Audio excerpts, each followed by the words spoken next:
Alan Ssempebwa olunaku olwaleero okubeera nga abituyisa mu ministry yavuddeyo emabegaawo ne babanga bakozesa emikutu egy'enjawulo okuba nga bagayidinga abakozesa oluguudo luno oba nga babalambika engeri gye mulina okukozesa oluguudo luno ne babagamba waliwo we bagenda okubeera nga baziba ne bababuulira lensi ze bagenda okuba nga bakola ne bababuulira engeri gye mulina okwekuuma nga muli safe bwe muba nga muli mu kukozesa oluguudo luno. Naye oluusi abamu amuyinza okubeera nga missing out information eyo. Kaakati y'ensonga lwaki tuzze n'omukulu Alan Ssempebwa abe nga agenda mu maaso n'okulambika akawonvu n'akagga akakwata ku projekiti eno. Ssebo mwami Alan tukwaniriza ku Spark TV enkya y'olunaku olwaleero, sooka obuuze ku balabi ba Spark ate oluvannyuma otubuulire buli kimu ekikwata ku projekiti eya Northern Bypass. Then waliwo n'ebibuuzo bingi okuva mu bannayuganda bye tugenda okubeera nga tufuna answers zaabyo ke tukulina. Omukulu ono y'omu ku boogezi b'ekitongole kino ekya Ministry ya Works kabe nga akubuuzaako ate tugende butereevu ku project eno n'ebigikwatako. Webale nnyo Wahab okunkyaza oba oliawo nza kukyaziza olwaleero. Egwa nkyaziza kubanga oli ku site yange. Njagala okubuuzaako ku bali mu studios nti mwasuze mutya wamu n'abatulaba mwasuze mutya nako olwaleero tuli wano ku luguudo lwaffe olwa Kampala Northern Bypass. We tugezaako okuba nga tukola emirimu gy'okuddaabiriza oluguudo luno era nga tuddaabiriza section eyo gye tuddaabiriza section enkadde yakolebwako emabega emabegako eyaggwa mu 2009. Mu biseera ebisinga oluusi tunenyezebwa okulwawo okuddaabiriza enguudo zaffe netuzina ne zoonooneka.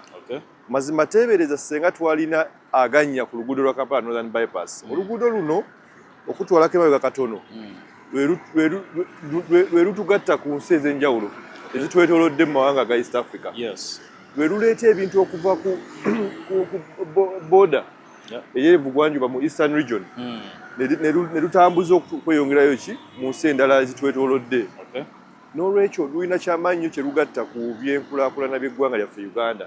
Era ffenna kwe tutambulira nti agenda e Masaka agenda ku expressway adda e Mityana kuno kwakola ki kwatambulira nadda eggulu avaako wali ebwayise n'akola ki neyongerayo. N'olwekyo lulina kyamaanyi kye lutugattako ng'eggwanga. Gavumenti kwe kusalawo n'egamba nti tejja kululinda kuwonooneka.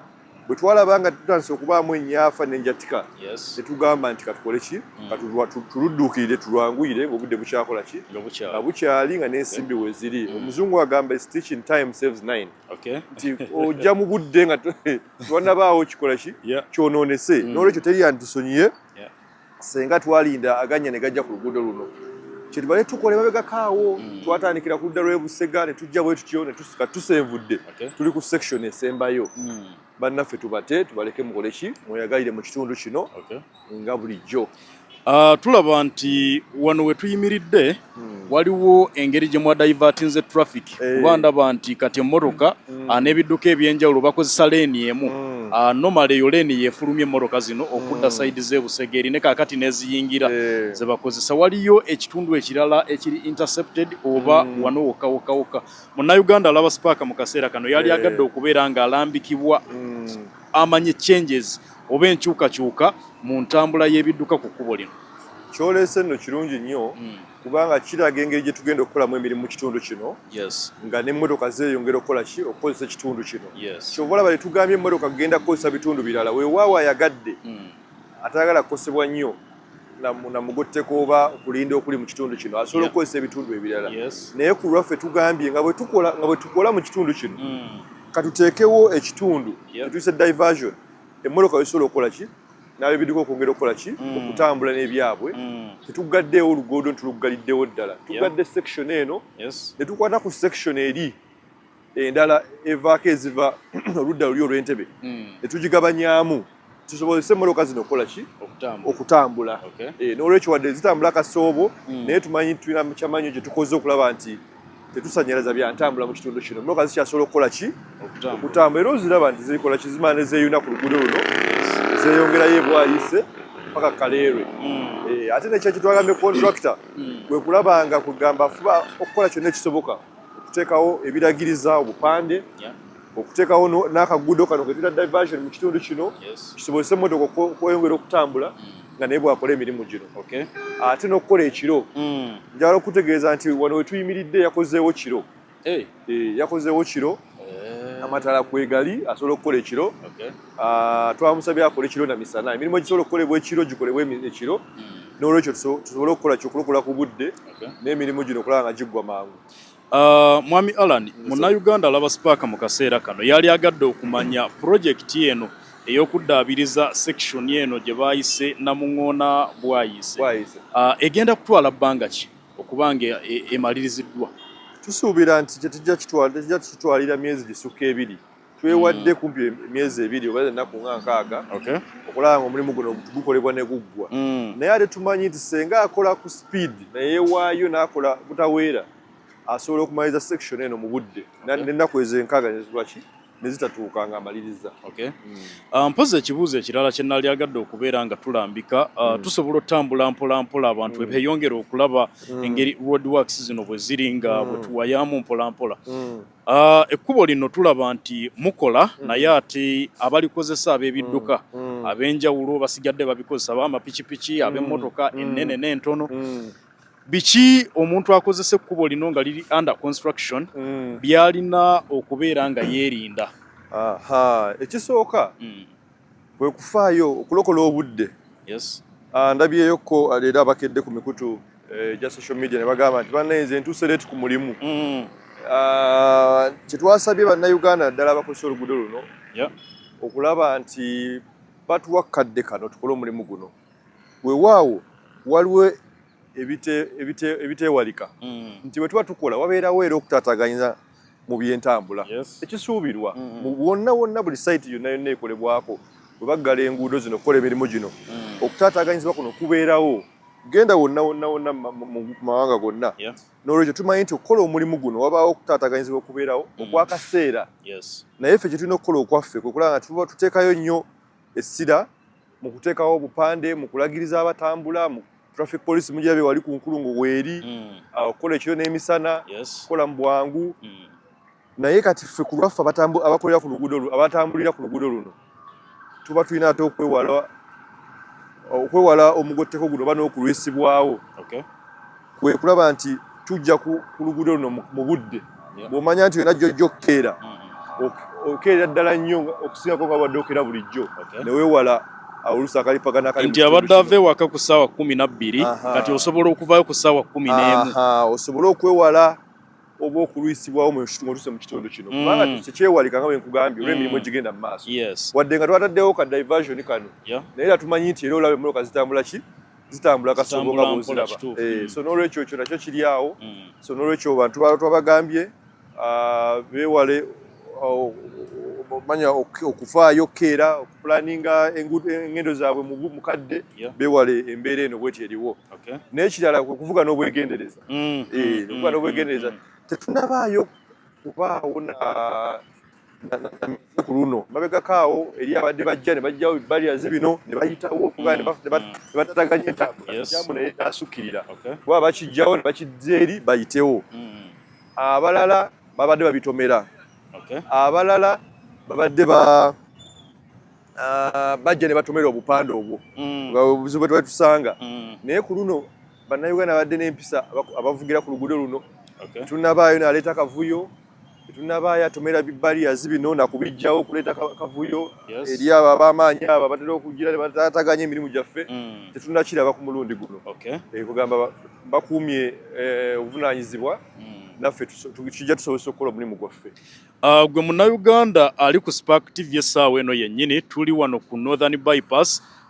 Mpozi nekyakyo gy'obbagamba nti n'amafuta bw'oba oteekamu amafuta teekamu agamala kubanga tomanya kajjamu kayinza okukwata omuntu n'asikira kayinza okukwata ate kati oluusi ekivaawo oluusi teguba na mulimu guno kugenda mu maaso kuba ffe tutaddewo oluguudo luno naye nga begambye nti oluusi wabeerawo okukola ki okukwatamu mu kitundu kino. Kaakati oli najja n'akola akabenje oba oli ayagadde okuyisinganya munne n'akola akabenje kasita wabeerawo akabenje emmotoka emu netemegana ne ginnewayo bweti ate jjamu akola kyakwata kuno paka kuli n'asukka kati tebereza kyakusanze awo nga n'amafuta okoze eki otaddemu abantu bamikedo n'olwekyo okwetegekera olugendo mukadde kiyamba olwawo n'okwetegekera ekidduka kyo nakyo okulaba nti tofuna ate kutataganyizibwa kw'amaanyi. Mwami Alan Sebo, Munnayuganda yali yeetaaze okumanya lwaki ekkubo lino likolebwa mu phases kubanga olwaleero phase gye muliko yeya Namuŋŋoona Bwayiise. Kitegeeza nti mu maaso awo bbanga sidde n'okuva kati kubanga emabega wali ndowooza mwaka nga gumu na kitundu oba omwaka gumu emabega wabaddewo Namuŋŋoona okweyongerayo eri okudda sayidi z'ebusega. Kitegeeza nti ne maaso awo wasobola mugenda kujja ne pulojekiti era ey'okkola ekitundu ekirala. Munnayuganda yali agadde okumanya lwaki ekkubo lino likolebwa mu phases, lwaki temukola mulundi gumu, ekyo nakyo ne kivaawo traffic flow nesigala nga nnungi bulungi. Kaakati twateekateeka okukolera mu phases oba mu stages olw'okuba nti oluguudo luno luwanvu. Lwonna bw'ona oluteekako emirimu mulundi gumu tataganya ebidduka. Teebereza twalina okuva e Busega paka Kisaasi. Senga twasalawo lwonna tulukola omulundi gumu oba twali tutataganya ebyentambula. Tugenda tujja dukolera mu phases. Kyatuyambako nnyo okumaliriza omulimu guno. Era nti eno phase esembayo nga bwe nkyogedde. Era agenda kukola kumpi kilomita ng'emu ne mita nga 2 ye section eno yokka bwe buwanvu bwayo amalirize. Era ye section gye tusuubira okukola omulimu guno. Ate agenda akole ku ludda luli yaweereddwa omulimu gw'okukola oluguudo lwe Namugongo Sonde paka Seeta. N'olwekyo naye ali ku budde alina okukola omulimu guno agumale mu bwangu obutagambika. N'olwekyo eno section esembayo. Ebimu ku ebyo ebibadde bigambibwa nti oluguudo luno tulabyeko naawe wennyini obadde olaba ebintu ebibadde bitambula ku social media platforms ez'enjawulo ku mukuto gwa X, TikTok, nga waliko insecurity ey'amaanyi ku luno oluguudo. Yadde ate tulaba nti sections ezisinga obungi kuliko security lights zino amataala gabeera gakafulawo. Naye insecurity kifuuse ekizibu eky'amaanyi nnyo ku luguudo lwa Northern Bypass. Simanyi kye muyina kukyogerako nga ministry okutwaliza ewamu okulaba nga security ey'abantu abakozesa ekkubo lino esigala nga nnungi obudde bonna oba kiro oba misana. Kakati bya security era sijja bigenda mu kiwanvu. Ogwaffe gwa kulaba nga tuteekawo ekisobozesa obutebenkevu ku luguudo luno era twakikoze ge mataala gano g'olaba agava oludda luli e Busega kweyongera paka Namboole. Gwe mulimu ogwaffe gwe twakoze kulaba nga tuyamba ku butebenkevu bw'oluguudo luno oba olw'ekitundu kino kubanga luli kyalinga kizikiza. N'olwekyo nga abeenoonyeza ebyabwe bakozesa ekizikiza ekyo okuleeta obulabe oba okunyagulula ku bantu ebintu byabwe. Ekyo ne tukola ki? Tukinogera eddagala. N'olwekyo security naye erina ogwayo okulaba nti etandikira awo okulaba nga ekwasisa amateeka mu kitundu kino. Era nalabye nga bafulumiriza ekiwandiiko nti bakola butaweera okulaba nga bamalawo obumenyi bw'amateeka mu bitundu bino bwe bagenze nga balaba ebikolwa bino ebikolebwa ku bantu oba bannayuganda bali ku nguudo mu bitundu ebyenjawulo. Nalabye ekiwandiiko eky'omukulu omunene mu poliisi. Gwe munnayuganda atulaba ku Spark enkya y'olunaku olwaleero. So far tuvudde wali we batandikidde okubeera nga basima meters 7 kaakati ze baakasimako era olaba wano we tuli kino kye kimotoka ekigenda maaso n'okubeera nga kisima gundi kolaaso ono kaakati kyafuuka ki concrete.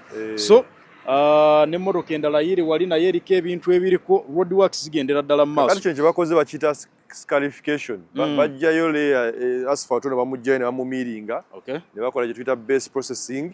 Olumala ne bateekako asphalt oba asphalt overlay. Era esembayo efaanana ng'eno bw'ogiraba. Oluvannyuma bajja kuteekawo awamogose bino barriers bino babizzeewo bateekewo ne road marking. Olwo nno obwa bwe guwedde. Kaakati bino bwe babijjako babikozesa ki? Bagenda kukola processing. Babimiiringa ne bakola processing ne batereeza buto ne bateekako leeya endala. Byennyini bye bazza bagiyita milling. Milling.